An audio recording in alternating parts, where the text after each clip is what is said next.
Hello guys, welcome to all of you in this video. स्वागत है आप सभी का इस वीडियो में। और आप जानते हैं कि पीजी एडमिशन जो पोस्टपोन्ड हुआ था उसके रिगार्डिंग कल बैठक था और कल जो दिन था वो था सैटरडे। मैंने आपको लास्ट नाइट सैटरडे को मैंने आपको लास्ट नाइट रात के तकरीबन 9 साढ़े 9 बजे तक एक वीडियो दिया था जिसमें मैंने आपको बताया था कि मीटिंग हुआ, डिस्कशन हुआ, लेकिन पेपर वर्क पे कुछ भी नहीं हुआ था। पेपर वर्क पे कुछ नहीं हुआ था, लेकिन ये मेनली अब क्लियर हो गया कि जो मैंने कल आपको एक्सपेक्टेशंस दिया था कल रात को कि आज संडे है, आज तो कोई पेपर पे नोटिस नहीं आएगा, मतलब कि ऑफलाइन नोटिस वगैरह कुछ आएगा नहीं, नोटिस आएगा आपको मंडे को, ये कंफर्म हो गया।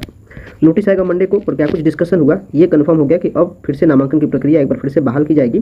और इसके रिगार्डिंग आज के पेपर्स में ये सारा इन्फॉर्मेशन आ चुका है। जो मैंने लास्ट नाइट जो सारे एक्सपेक्टेशंस बताए, जो सारा डिस्कशन किया आपसे, उसके ही रिगार्डिंग सेम तरीके से पेपर में इन्फॉर्मेशन आ गया है कि अब एडमिशन की प्रक्रिया को बहाल की जाएगी और एडमिशन की प्रक्रिया आपको मंगलवार से ट्यूसडे से बहाल हो जाएगा। अगर आपने लास्ट नाइट रात वाला कल वीडियो देखा होगा तो जो मैंने एक्सपेक्टेशंस किया वो सारा एक्सपेक्टेशंस मैंने सही किया। मैंने बताया था कि आज सैटरडे को कुछ पेपर वर्क पे आया नहीं तो संडे आज है, संडे पे कुछ पेपर वर्क पे आएगा नहीं। पेपर वर्क यानी नोटिस के फॉर्म में मंडे को आएगा और नामांकन की प्रक्रिया फिर से एक बार बहाल हो जाएगी ट्यूसडे से, और ट्यूसडे वेडनेसडे से लेकर के नामांकन की प्रक्रिया बहाल होगी। इसके बाद थर्ड राउंड, इसके बाद स्पोर्ट राउंड।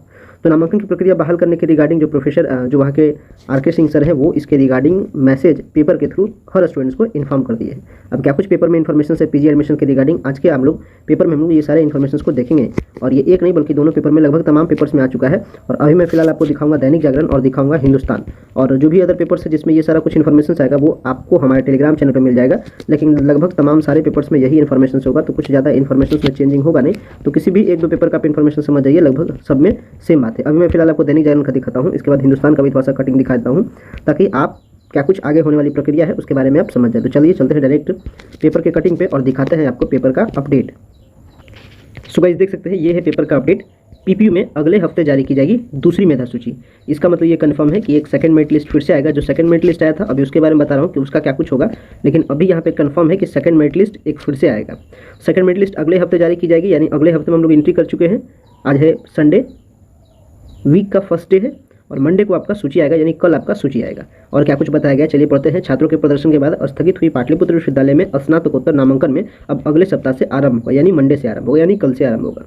पीपीयू में एमए, एमएससी और एमकॉम के पहले कट ऑफ के बाद दूसरे कट ऑफ का अंक अधिक होने के कारण छात्रों ने प्रदर्शन किया और इसके बाद इसे स्थगित कर दिया था। मामले में शनिवार को कुलपति प्रोफेसर आर.के. सिंह की अध्यक्षता में बैठक हुई। ये कंफर्म हो गया कि बैठक कल हुई थी, ध्यान रखिएगा, बैठक हुई। इसमें नामांकन की प्रक्रिया को फिर से एक बार बहाल करने का निर्णय लिया गया और कुलपति ने बताया कि दूसरी मेधा सूची में आए सभी अभ्यर्थियों का नामांकन लिया जाएगा। ध्यान रखिएगा, सेकंड मेरिट लिस्ट में जो भी कैंडिडेट का नाम आया उनका सबका एडमिशन होगा। क्योंकि जैसे ही ये एक्सप्रेशन आया, जैसे ही ये न्यूज़ आया कि जैसे ही ये न्यूज़ आया था कि सारे एडमिशन के प्रोसेस को पोस्टपोन किया गया, तो जिनका लिस्ट में नाम आया था वो भी एडमिशन नहीं ले पाए थे। लेकिन यहाँ कंफर्म कर दिया गया कि सेकंड मेरिट लिस्ट में जिनका भी नाम आया था वो उन सबको एडमिशन लिया जाएगा उनका। और यहाँ कुल सीट से आवेदन कम आए हैं। देखिए यहाँ बताया जा रहा है यहाँ कुल सीट से आवेदन कम आए हैं, जो कि ये गलत बात है। क्योंकि कल के इन्फॉर्मेशन में हम लोगों ने जाना कि 14,400 के आसपास टोटल एप्लीकेशन आया और यहाँ कुलपति वीसी सर कह रहे हैं कि एप्लीकेशन ही कम आया है, तो फिर एडमिशन सबका कंफर्म आएगा। ये एक आश्वासन देने का एक तरीका है, यहाँ पे कह सकते हैं। क्योंकि इसमें बताया जा रहा है कि कुल सीट से आवेदन कम आए हैं, जो कि बिल्कुल रूप से गलत है। और ऐसे में बताया जा रहा है कि ऐसे में सभी को नामांकन का मौका मिलेगा। विश्वविद्यालय में पीजी की 8,500 सीटें हैं, ये बताया गया। तो यहाँ तो मेन वैसा आपको कोई भी इन्फॉर्मेशन क्लियर नहीं किया गया है। क्लियर बेसिकली कल नोटिस में हो जाएगा कि क्या कुछ प्रक्रिया होगा, लेकिन यहाँ का जो इन्फॉर्मेशन मिला है इसके रिगार्डिंग जो कुछ इंपॉर्टेंट पॉइंट बनता है, पॉइंट समझ लीजिए। नंबर फर्स्ट पॉइंट समझिएगा कि जिनका भी आपका अलॉटमेंट आया था सेकंड में, उन सबका एडमिशन रह जाएगा। जो मेन बात है, जो मेन थीम है, समझिए, जिनका भी एडमिशन सेकंड मेरिट लिस्ट में हो गया उनका एडमिशन रह जाएगा। और सेकंड मेरिट लिस्ट में जिनका नाम आया था लेकिन एडमिशन नहीं ले पाए थे, कारण है कि जो न्यूज़ आया था कि एडमिशन पोस्टपोन हो गया है, उनका लिस्ट में नाम आएगा सेकंड लिस्ट में, यानी बेसिकली सेकंड लिस्ट ही आएगा। इसमें क्या कुछ खाली चेंजिंग हुआ, थोड़ा सा चेंजिंग समझ लीजिए। जिनका भी सेकंड मेरिट लिस्ट में नाम आया, एडमिशन ले लिए, वो सेफ है, उनका एडमिशन कैंसिल वगैरह कुछ भी नहीं किया जाएगा। चाहे वो फ्रेश कैंडिडेट थे या पुराना कैंडिडेट थे, उनका एडमिशन सेफ रह गया। बात रही कि सेकंड मेरिट लिस्ट में नाम आने के बावजूद जो कैंडिडेट नाम नहीं लिए उनका नेम आएगा अबर वाला लिस्ट में, यानी जो सेकंड लिस्ट करके जो आएगा ट्यूसडे को आपको, उसमें उनका नेम रहेगा, प्लस पुराने कैंडिडेट का नेम रहेगा। न्यू कैंडिडेट को इसके बाद मौका मिलेगा। तो पुराने कैंडिडेट जो पहले लिस्ट से ही अप्लाई करके रखे हैं वो कैंडिडेट का नाम आएगा अबर वाला लिस्ट में, और वैसे कैंडिडेट जिनका सेकंड लिस्ट में नाम आया था लेकिन एडमिशन नहीं लिए थे, तो ये दोनों कैंडिडेट का मिला करके एक लिस्ट बनेगा और लिस्ट के अकॉर्डिंग नाम आएगा। इसके बाद थर्ड मेरिट लिस्ट में फिर जो कट ऑफ आएगा थर्ड मेरिट लिस्ट से, वो बेसिकली दो टाइप्स के आएगा। थर्ड मेरिट लिस्ट से, सेकंड मेरिट लिस्ट में ऐसा नहीं होगा, थर्ड मेरिट लिस्ट से उस पैटर्न को फॉलो किया जाएगा। क्योंकि अभी चांसेस इस बार, यानी ये जो गलती कर चुका है अब उसको सुधारा नहीं जा सकता है। जितना का भी एडमिशन हो गया, क्योंकि यूनिवर्सिटी गलती कर चुकी है, अब सबका एडमिशन कैंसिल करना, रिफंड करना, ये एक लंबी प्रक्रिया और एक जटिल प्रक्रिया हो जाती है, जिसको यूनिवर्सिटी कभी भी अप्लाई नहीं कर सकती है। अगर इस पॉलिसी को मान लेते हैं अप्लाई भी करती है तो जिनका एडमिशन हो चुका है अब वो हंगामा करेंगे कि मेरा एडमिशन हो गया, आप ये से पहले डिसाइड क्यों नहीं किए, रिफंड नहीं चाहिए, ऐसे वैसे बहुत सारा प्रॉब्लम हो जाता है। तो उस पॉलिसी को यूनिवर्सिटी ऐसे भी फॉलो नहीं करती, बस एक कह सकते हैं दिलासा देकर के काम चला दी और हंगामा भी बंद हो गया और अपना एडमिशन भी जैसे है उसी तरीके से होगा, ज़्यादा कुछ चेंजिंग होगा नहीं। जो इन्फॉर्मेशन आया उसके अकॉर्डिंग आप यहाँ पे समझ भी सकते हैं और ये पेपर का अपडेट हम आपको हमारे टेलीग्राम चैनल पे मिल भी जाएगा, तो आप वहाँ पे विशेष फर्दर आप अपने तरीके से इस चीज़ को समझ भी सकते हैं। लेकिन जहाँ तक मेरा माइंड है उस तरीके से मैंने आपको समझा दिया और रियलिटी भी आगे आने वाले दिनों में आपको दिखेगा कि ये जो कल नोटिस आएगा, कल ये कंफर्म है कि कल मंडे है और कल पाटलिपुत्र यूनिवर्सिटी के वेबसाइट पे आपको नोटिस आएगा, जिस नोटिस में आगे की प्रक्रिया के बारे में बताया जाएगा, किस तरीके से आगे का एडमिशन का प्रोसेस कंप्लीट होगा और जो अलॉटमेंट है वो आपका ट्यूसडे को आएगा, ध्यान रखिएगा। प्लस एक बार ध्यान रखिएगा, ये भी बात का ध्यान रखिएगा कि सेकंड मेरिट लिस्ट के बाद अभी कोई भी फ्रेश एप्लीकेशन सबमिट होने का रजिस्ट्रेशन का टाइमिंग नहीं मिलेगा।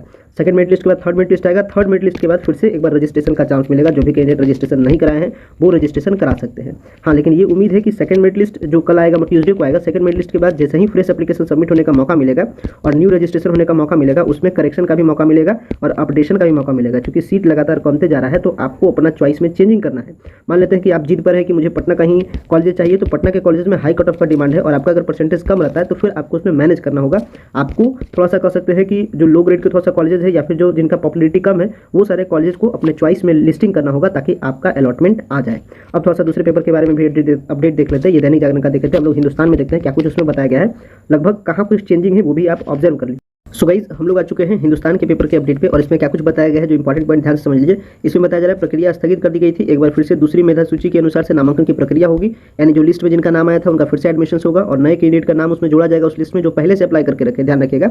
और इसके बाद ये सोमवार को नोटिस आएगा, मंगलवार को उम्मीद है कि अलॉटमेंट लेटर आएगा, वो सारा एक्सपेक्टेशन से वही चीज बताया गया, इसमें कोई चेंजिंग नहीं है। इसके बाद नामांकन की प्रक्रिया बुधवार या गुरुवार से एक बार फिर से बहाल होगी, ध्यान रखिएगा।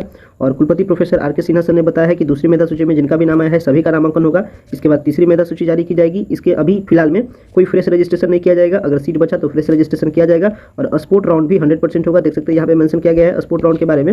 और अभी जो करंटली सीट का स्टेटस है वो यूनिवर्सिटी के पास 4000 प्लस सीटें खाली है, जिसके अकॉर्डिंग एडमिशन की प्रक्रिया बहाल की जा रही है। तो जो भी कुछ फर्दर फिर अपडेट आएगा हम आपको बताएंगे। यही सब मेनली डिस्कस हुआ कल के मीटिंग्स में और ये सब मेन पॉइंट सबसे डिमेरिट स्टूडेंट्स के लिए रह गया। एक तरीके से डिमेरिट्स भी है, एक तरीके से मेरिट भी है। जिनका भी फ्रेश रजिस्ट्रेशन हुआ है उनका किसी का भी एडमिशन कैंसिल नहीं होगा, ये एक अच्छी बात है। और दूसरी अच्छी बात नहीं है कि कट ऑफ हाई गया है, लो गया है, वो एक हंगामे के रूप लेकर के वो फिर हर चीज़ में स्थिरता आ गई है। लेकिन जो मेनली थीम्स है यही मेन थीम्स हुआ, इस पूरे मैटर में कुछ भी फायदा स्टूडेंट को मैक्सिमम नहीं हुआ, खाली प्रक्रिया क्या हुआ थोड़ा सा डिलेड हुआ और हुआ कुछ भी नहीं। इसका कंक्लूजन मेनली कुछ भी नहीं निकला, न फ्रेश रजिस्ट्रेशन वालों का एडमिशन कैंसिल हुआ और न ही कट ऑफ कम हुआ। तो इसमें कुछ ज़्यादा कोई अंतर पड़ा नहीं, लगभग जो जैसे था उसी तरीके से हो रहा है। इसमें ज़्यादा कुछ भी चेंजिंग नहीं है, बस समझने का तरीका थोड़ा सा अलग है। सो गाइस फर्दर जो भी होगा, जो भी नोटिस कल आएगा वो नोटिस के बारे में फिर से हम आपको एक्सप्लेन करके पूरा वीडियो बना करके देंगे और नेक्स्ट जो भी एडमिशन की प्रक्रिया बहाल होगी उसके बारे में भी बताएंगे। और जो आपके लिए जो व्हाट्सएप प्रीमियम का फैसिलिटी चल रहा है आप उससे भी ज्वाइन हो सकते हैं, क्योंकि ये ज़्यादा कुछ इफेक्टिव नहीं है। ये जो पॉलिसी जो यूनिवर्सिटी जो कल डिस्कशन वगैरह की वो आपको समझ में आ भी गया होगा कि ये ज़्यादा कोई खास इफेक्टिव नहीं है। तो अब जो भी कैंडिडेट बच जाएंगे उनका सारा का उम्मीद अब स्पोर्ट राउंड एडमिशन पे रहेगा। जिनका कट ऑफ में नेम वगैरह नहीं आएगा उनका अब सारा उम्मीद आशा सब चीज़ स्पोर्ट राउंड के एडमिशन पे है। अगर इसमें भी ये पीछे रह जाते हैं तो फिर एडमिशन लेना एक बहुत ही जटिल वर्क हो जाएगा, जो कि आपको आगे वाले टाइम में पता भी चलेगा। तो स्पोर्ट राउंड के लिए अगर आप अभी से कॉन्शियस नहीं रहते हैं देन फिर आपका एडमिशन लेना वो आप समझ भी रहे होंगे कि कितना टफनेस हो जाएगा। सो गाइस वीडियो को इन करते हैं। वीडियो देखने के लिए बेहद धन्यवाद। Thanks for watching this important video.